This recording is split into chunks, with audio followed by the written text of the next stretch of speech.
pikiran-pikirannya Hamzah Fansuri ini nanti oleh muridnya dikembangkan jadi namanya martabat 7. Nanti berpengaruh di beberapa sufi Jawa termasuk Ronggo Warsito yang menulis wirid Hidayat Jati. Jadi yang pertama martabat la ta'ayyun. La ta'ayyun itu tidak sesuatu. Ini yang oleh Ibnu Arabi disebut negasi. Tidak bisa dijelaskan. Satu-satunya penjelasan yang memadai pakai model negasi.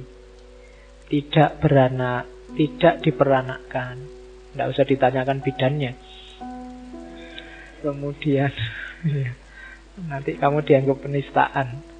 Jadi pokoknya serba tidak. Tidak begini, tidak begitu, tidak.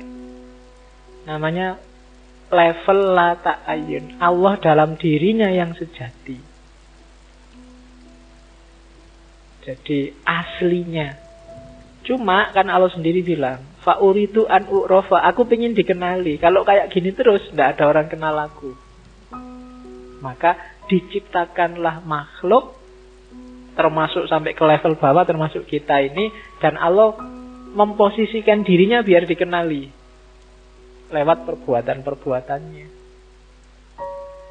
Yo, gambarannya memposisikan diri. Kayak kamu ngobrol sama adikmu yang umur 3 tahun apa 5 tahun. Ilmumu filsafat kelas tinggi, tapi berhadapan dengan adikmu yang umur 5 tahun, itu kan kamu harus menurunkan level. Tidak bisa kan sama adikmu yang 5 tahun, sini dek tak kasih tahu. Ada level la ta'ayyun. Ayo suara tekan. Iya. Allah juga begitu. Allah ingin dikenali, maka ya Allah menampakkan dirinya. Antara lain apa? Ya, lewat alam semesta ini. Dari level la ta'ayyun nanti lahirlah ta'ayyun awal. Itu nanti kalau di emanasi limpahan pertama. Di situ kalau bahasanya Farabi kan Allah merenungi dirinya sendiri. Hasilnya renungan itulah limpahan pertama. Jadi kalau aku mikir, yang lahirkan ide, pikiran, gagasan. Ide, pikiran, gagasan itu kan ya milikku sendiri, ada di dalam sini. Gitu. Nah, hasilnya inilah yang disebut ta'ayyun awal. Kalau dalam bahasa Ibnu Arabi kemarin, itulah nanti Nur Muhammad. Ta'ayyun awal. Jadi ketika Allah berpikir tentang wujud, tentang syuhud, tentang nur, tentang ilm, tapi tentang dirinya sendiri. Lahirlah pikiran, lahir gagasan, itu ta'ayyun awal. Sesuatu cahaya pertama kalau bahasanya Suhrawardi, Nurul Akrob. Bahasanya Hamzah Fansuri, ta'ayyun awal. Nah, dari ta'ayyun awal itu lahir ta'ayyun sani. Yang melimpah dari hakikat Muhammadiyah atau Nur Muhammad ini.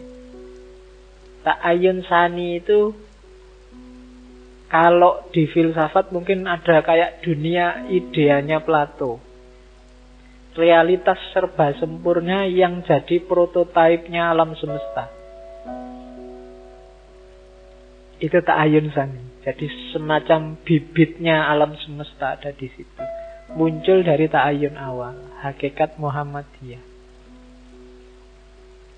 Insan kamil, alam semesta dalam bentuknya yang paling perfect, dunia ideal, pengetahuan sejati dan seterusnya ada di ta'ayyun sani. Terus mulailah masuk ke realitas ketiga. Realitas ta'ayyun salis. Ini dunia roh. Dunia roh ini kalau bahasa gampangnya lebih materi daripada ta'ayyun sani. Sifatnya rohaniah, mentalmu, kemudian ya, jiwa, dayanya alam semesta, itu ta'ayyun sani. Dan yang terakhir ta'ayyun robi khomis, nanti dilanjutkan di martabat 7-nya Ronggo Warsito itu sampai 7. Baru alam semesta. Baru kita manusia yang fisik.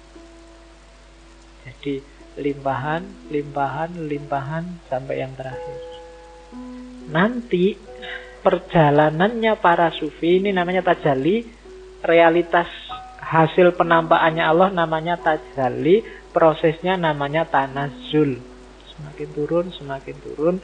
Upaya manusia untuk ketemu Allah lagi, balik ke atas, itu ya melalui tahap-tahap itu, namanya tarokki.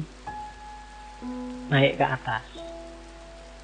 Jadi melalui martabat-martabat ini. Makanya itu di puisi itu ada kalimat rahasia ini. Yang terakhir itu Jogja diketahui. Jogja itu bukan Yogyakarta ya. Rahasia ini sebaiknya diketahui pada kita sekalian yang menuntuti. Demikianlah kelakuannya tanazzul dan tarokki. Dari sanalah kita sekalian menjadi. Jadi realitas kita itu dulu sumbernya dari Allah, nanti akan kembali ke Allah. Sumbernya dari Allah, prosesnya tanazzul, dan kita akan kembali ke Allah lewat tarokki. Tarokki itu naik kembali untuk bertemu Allah. Oke, kapan-kapan kalau kita ngomong Ronggo Warsito lagi, ini lebih detail lagi dalam martabat 7. Oke, itu tadi. Terus gambarannya tanazzul tadi itu lagi-lagi pakai laut. Jadi itu tadi kan 5. Ta'ayun sampai ke 5. Awalnya laut. Yang ta'ayun awal. Terus ta'ayun sani ini kayak ombaknya. Aktivitas. Jadi hakikatnya laut. Laut ini terus bergerak. Itu yang Nur Muhammadiyah itu tadi kan. Aktivitas awalnya laut. Dari aktivitas itu lahir ombak. Dunia idea tadi. Ombak ini kan nanti dia kena sinar matahari, naik jadi awan. Ta'ayun ketiga. Dari situlah mengalir yang tadi dunia roh. Rohnya alam, rohnya manusia, namanya hujan. Keluar fenomena roh. Dan hujan itu nanti jadi sungai. Sungai ini manusia yang fisik tadi, level kelima. Jadi laut itu, lautnya sendiri, hakikatnya laut itu yang lata ayun tadi. Susah dijelaskan, nggak bisa dilihat. Yang bisa kamu lihat apa? Laut yang bergerak, yang sudah bergerak. Bentuknya geraknya laut itu apa? Ya ombak. Dan ombak ini nanti dia akan jadi awan. Sebelum jadi awan, dia tidak bisa lahir jadi hujan. Maka dia harus jadi awan dulu. Awan itu rohnya hujan, sumbernya hujan. Setelah ada hujan, baru jadi sungai yang fisik. Nah, ini gambarannya. Jadi itu hakikat lautnya mana Pak? Tidak disebut, karena hakikat laut nggak bisa kamu lihat. Yang bisa kamu lihat apa? Laut yang sudah bergerak. Namanya ombak. Tampaknya di matamu gerakannya laut itu ombak. Ombak ini nanti yang melahirkan awan. Awan inilah nanti sumbernya hujan. Dan dari hujan lahir sungai. Nah, jadi itulah ta'ayun awal, sani, salis, robi, dan khomis. Oke, jadi sumbernya laut. Ya mungkin karena daerah Aceh kan banyak lautnya. Jadi lebih merenung di pinggir laut ketemunya ini. Beda sama kita kalau nongkrong di laut nggak dapat apa-apa. Dapatnya capek karena kamu mandi, nyusahin penjaga pantainya. Oke, jadi itu laut sebagai ibarat. Terus yang tarokki tadi, setelah jadi manusia kan naik level lagi, namanya tarokki, insan kamil. Nah, di beberapa puisinya tentang insan kamil inilah kita bisa tahu ya, Hamzah Fansuri ini memang dasar teorinya tentang alam semesta, wahdatul wujud, tapi tidak meninggalkan syariat. Ada banyak puisinya yang konotasinya ke sana. Jadi untuk taroki ilaihi roji'un, kembali pada Allah, dia punya puisi. Syariat Muhammad, ambilkan suluh. Ilmu hakikat, yukja kau pertubuh. Nafsumu itu yukja kau bunuh. Makanya dapat sekalian luruh. Mencari dunia berkawan-kawan, oleh nafsu khobis engkau tertawan. Nafsumu itu yukja kau lawan, makanya sampai engkau bangsawan. Mahbubmu itu tiada berhasil. Fa'ainama tuwallu, jangan kau ghafil. Fasamma wajhullah, sempurna wasil. Inilah jalan orang kamil. Susah ya nyari kalimat yang sama-sama di akhir itu. Makanya tak bilang tadi ini agak pengetahuan intuitif mesti. Kalau cuma dicari-cari susah, karena ini gabungan dari banyak bahasa. Jadi yang pertama, kalau mau jadi insan kamil, syariat Muhammad ambilkan suluh. Ya pakai syariat, pakai Quran, pakai hadis. Jalanmu naik, jangan ngawur. Untuk ketemu Allah sudah disediakan tangganya. Kalau sudah masuk ke syariat, nanti akan kenal hakikat. Ilmu hakikat, yukja kau pertubuh. Hakikat itu kenyataan yang sejati, kebenaran yang hakiki, yang bisa ditemukan kalau sudah menjalankan syariat. Jadi orang bilang, oh ini toh rahasianya, itu hakikat. Orang ngerti itu tidak bisa kalau cuma dari baca buku, diajari orang lain nggak bisa. Untuk sampai ke level O itu tadi harus dialami sendiri. Oh gini toh ternyata rasanya kawin itu. Nah itu kan tidak bisa kamu cuma dari teori. Meskipun semua orang bilang itu enak, tidak bisa. Harus kamu alami langsung. Untuk bisa O itu dialami langsung. Kamu nggak bisa cuma berteori. Sholat itu bikin kita tenang. Sampean pernah sholat? Nggak pernah. Tidak bisa. Teorimu masih berjarak. Tidak akan ketemu hakikat. Syariat dulu baru ketemu hakikat. Caranya apa biar hakikatnya ketemu? Nafsunya harus dikalahkan.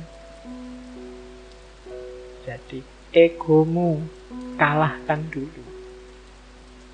Kalau tidak begitu, ya syariat tadi kamu setir dengan ego. Ketika syariat disetir dengan ego, tidak akan ketemu hakikat. Jadi ya ketemunya ego terus. Untuk kepentingan sementara. Kan ibadah kita sampai hari ini sebenarnya kan sebagian besar untuk kepentingan sementara. Mari kita sholat duha biar rezeki kita lancar. Mari kita kan selalu begitu. Untuk kepentingan sesaat. Sebenarnya itu kan ya tidak salah. Cuma itu dulu mungkin disampaikan biar kita tertarik sholat duha. Biar kita tertarik sholat tahajud. Biar kita untuk tidak berhenti di situ. Kayak adikmu yang kecil itu, kalau malas sholat kan kamu pakai iming-iming, ayo sholat. Nanti kalau sholat tak kasih permen. Nanti kalau kamu sholat tak beliin ini. Itu kan mungkin psikologi itu yang dimainkan dulu. Jadi padahal ketemu Allah itu nikmatnya luar biasa daripada sekedar rezeki lancar, daripada sekedar dapat istri cantik, daripada sekedar kan doamu tiap hari kan itu, ya Allah, ya Allah, kamu ngincer kan, mikirnya cuma nilai. Eman seindah itu kamu ketemu Allah cuma minta nilai A. Ya kan? Ya Allah, kumlot itu. Ya. Oke, jadi eman itu masih ego. Bunuhlah egomu. Dalam Islam itu kan yang nomor satu bukan itu. Hakikat. Pahami hakikat itu ternyata itu toh intinya itulah hakikat. Berarti yang selainnya tidak penting. Terus mencari dunia berkawan-kawan, oleh nafsu khobis engkau tertawan. Bareng-bareng nyari dunia, dan kita hari ini disandra oleh ego, oleh hasrat yang jelek, oleh hal-hal yang tidak penting. Kita akan tersandra itu hari ini. Energi kita sering habis untuk mungkin bahas, memperdebatkan, memperjuangkan hal-hal yang tidak kondusif untuk pertumbuhan spiritual kita. Oleh nafsu dunia engkau tertawan. Tertawan itu tidak bisa lepas. Di situ terus, buletnya di situ terus. Kalau bukan duit, ya jabatan, ya perempuan, ya pangkat, ya selalu bulet di situ terus. Tidak bisa keluar dari situ. Oleh nafsu khobis engkau tertawan. Makanya nafsumu itu Jogja kau lawan. Lawanlah nafsumu itu. Kalau kamu menang, kamu akan jadi bangsawan. Bangsawan itu kan orang luhur. Derajatmu tinggi. Di tengah orang-orang yang sedang tertawan oleh egonya. Kalau kamu lepas dari situ, maka levelmu tinggi. Oke, jadi jalannya yang pertama syariat. Dari syariat temukanlah hakikat. Untuk bisa ketemu hakikat, taklukkan nafsumu. Itu jalannya insan kamil. Kalau sudah, maka hidupmu tinggal satu variabel saja, yaitu Allah. Allah itu mahbub. Kalau di situ mahbubmu tiada berhasil, fa ainama tuwallu, jangan kau ghafil. Fasamma wajhullah sempurna wasil. Jadi cirinya sampai berhasil. Kalau belum ini tiada berhasil apa? Fa'ainama tuwalu, kemanapun kamu melihat, kemanapun kamu menghadap, jangan lupa. Kalau lupa berarti engkau ghafil. Apa yang tidak boleh lupa? Fasamma wajhullah, kamu ketemu Allah di situ. Kalau sudah bisa begitu, sempurna wasil. Lihat apapun, lihat siapapun, kamu melihat kehadiran Allah di sana. Jadi fa'inama tuwalu fasama wajhullah ini, kalau dalam dunia sufi bukan dalil kalau kamu bingung mana utara, mana selatan, ngadep mana aja sholatnya boleh. Bukan itu. Tapi fa'inama tuwalu fasama wajhullah itu, apapun yang kamu lihat, sadari kehadiran Allah di situ. Lihat ngaji, Allah hadir loh di sini. Sejak tadi kita omongkan, kamu ketawa-ketawa membahas Allah, Allah ada di sini. Kamu lihat siapapun, Allah ada. Kamu jalan-jalan di mall, ada Allah di situ. Kalau kamu sadar terus begini, kamu akan terjaga. Wasil. Tidak gampang ketipu, tidak gampang kepengaruh, karena fokusmu hanya pada Allah. Wasil. Ini kalau diomongkan enak, cuma dipraktekkan susah. Kalau kamu sukses nyampe level ini, itulah jalan insan kamil. Jadi lihat apapun tidak kaget. Yang dilihat hanya Allah. Karena ada Allah di situ, karena alam semesta ini cerminan keberadaan Allah.